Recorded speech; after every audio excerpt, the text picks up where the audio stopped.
भारी बारिश और आंधी वाली रात थी। आसमान काले बादलों से ढका हुआ था। फातिमा अपनी दोनों बेटियों को सीने से लगाए नंगे पांव भाग रही थीं। आंसू और बारिश के कतरे मिल गए थे।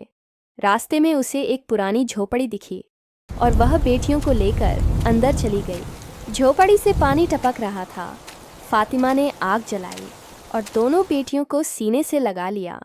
उसके होंठों पर सिर्फ दुआ थी, या अल्लाह मेरी मदद कर, मेरी बेटियों की हिफाजत कर। तभी दरवाज़ा खुला। एक बूढ़ी औरत लाठी पकड़े सामने खड़ी थी। उसके चेहरे पर रहम था। उसने कहा, बेटी घबराओ मत, ये मेरा घर है।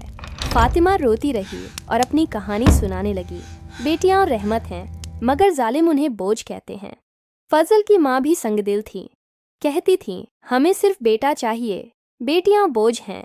फजल वापस आया और कसम खाई कि वह बेटियों को जिंदा दफना देगा। बूढ़ी औरत लालच में आकर फजल को बच्चियां सौंप देती है और बदले में सिक्के ले लेती है।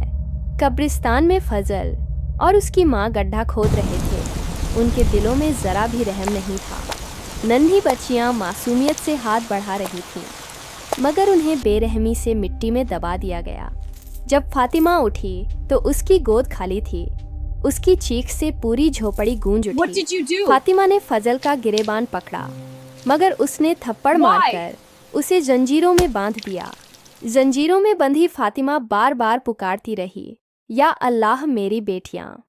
उधर फजल और उसकी माँ बेफिक्री से सो रहे थे, मगर उन्हें अजाब उतरने का अंदाजा भी न था।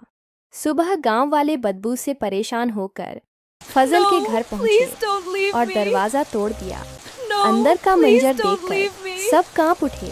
फजल और उसकी माँ की लाशें कीड़ों और सांपों से भरी थीं। फातिमा को जंजीरों से आज़ाद किया गया, मगर वह रोते रोते जमीन पर गिर पड़ी। उसका होश खो गया। वह गलियों में पागलों की तरह पूछती रही, क्या तुमने मेरी बेटियां देखी हैं? आखिरकार फातिमा भी दुनिया से चली गई, लेकिन उसकी कहानी सबके लिए सबक बन गई।